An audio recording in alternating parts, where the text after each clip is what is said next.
ঠাকুরগাঁওয়ে একসময় যে নদীতে জাহাজ চলত এখন তা পরিণত হয়েছে ফসলি মাঠে। শুধু ভক্তি নদী নয়, জেলার বুক চিরে বয়ে যাওয়া অধিকাংশ নদীরই এখন বেহাল দশা। গত 50 বছরে মানচিত্র থেকে হারিয়ে গেছে অন্তত 13টি নদী। সম্প্রতি পানি সম্পদ মন্ত্রণালয়ের উদ্যোগে জেলার তালিকা অনুসন্ধানে খোঁজ মেলে এসব নদীর। জাকির হোসেনের রিপোর্ট, জানাচ্ছেন শাশ্বতী সরকার। জনশ্রুতি আছে এক সময় নৌকো থেকে শুরু করে জাহাজে চলত ঠাকুরগাঁওয়ের ভক্তি নদীতে। শুধু এ নদী নয়, রশিয়া, হাতুড়ি সহ অসংখ্য নদী ছিল জেলার প্রাণ। তবে কালের পরিক্রমায় জৌলুস হারিয়ে অধিকাংশ নদী আজ মৃত। শুকিয়ে গেছে অধিকাংশের পানি, পলি ভরে পরিণত হয়েছে ফসলের মাঠে। তবে ক্ষীণ স্রোতধারা জানান দেয় এক সময়ের খরস্রোতার। স্থানীয়রা জানান, আগে এসব নদীতে প্রচুর মাছ পাওয়া যেত। জেলেরা মাছ ধরে জীবিকা নির্বাহ করতেন। নদীগুলো শুকিয়ে যাওয়ায় পেশা ছাড়তে বাধ্য হয়েছেন অনেকে। এটা কুলিক নদী ছিল, আমি এতক্ষণই এখানে খনকের মতো দেখছিলাম, এখন তো সব আবাদি উঠে গিয়ে। এটা সম্বন্ধে আমার বাপ দাদাগুলা বলতো, আমরা তো তখন পয়দা হয়নি, শোনা কথা এটা আর কি। স্টিমার চলছিল, এই নদীতে আমরা মাছ ধরছি, এই নদীতে আমরা খেলা করছি। সদর উপজেলার সুখানপুকুরি ও বালিয়া ইউনিয়নে উৎপন্ন হওয়া 15 কিলোমিটার সারডুবি নদ আজ মৃত। নদের 70% হয় আবাদ। এছাড়াও ছোট খালে পরিণত হয়েছে বাকি 30% নদী।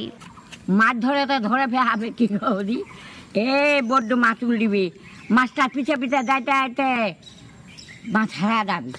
কোনো আবাদ হচ্ছে না, ওই নালাটা দিয়ে ওই ব্রিজ থেকে সামনে এবং পিছনে, ওইটা এখন রায়পুর থেকে ওইদিকে প্রবাহিত হচ্ছে, আমাদের এদিকে এখন আবাদ হয়ে যাচ্ছে। নদীটা এখন যে যার মতো দখল করে নিয়ে ধান ক্ষেত করছে। সরকারের কাছে আমরা হাত জোর বা অনুরোধ জানাই, নদীটা তাড়াতাড়ি খনন করা হোক। সম্প্রতি পানি সম্পদ মন্ত্রণালয় জেলার নদ নদীর তালিকা অনুসন্ধানে নামে। খোঁজ মেলে এসব হারিয়ে যাওয়া নদীর। সব মিলিয়ে 27টি নদীর নাম পেয়েছেন তারা। বাংলাদেশ পানি উন্নয়ন বোর্ড ঠাকুরগাঁও ও জেলা প্রশাসন ঠাকুরগাঁও এর যৌথ উদ্যোগে ঠাকুরগাঁও জেলায় নদ নদীর প্রকৃত সংখ্যা নির্ধারণে কার্যক্রম পরিচালনা করা হয়। পরবর্তীতে আমরা সিএস ম্যাপ অনুযায়ী এখন পর্যন্ত 27টি নদী তালিকা পেয়েছি। নদীগুলোর সম্ভাব্যতা যাচাই শেষে প্রকল্প গ্রহণের মাধ্যমে এগুলোকে আগের অবস্থায় ফিরিয়ে আনার চেষ্টা করা হবে, জানিয়েছেন প্রশাসনের কর্মকর্তারা। পানি উন্নয়ন বোর্ড এবং বিআরডব্লিউটিএ তারা কিছু কিছু নদী খনন করতেছেন, নাব্যতা ফিরিয়ে নিয়ে আসার চেষ্টা করতেছেন।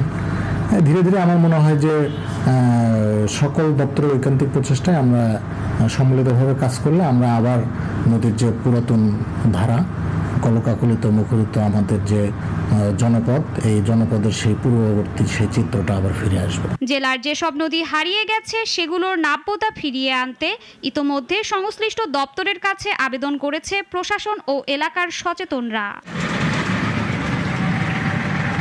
শাশ্বতী সরকার, নাগরিক।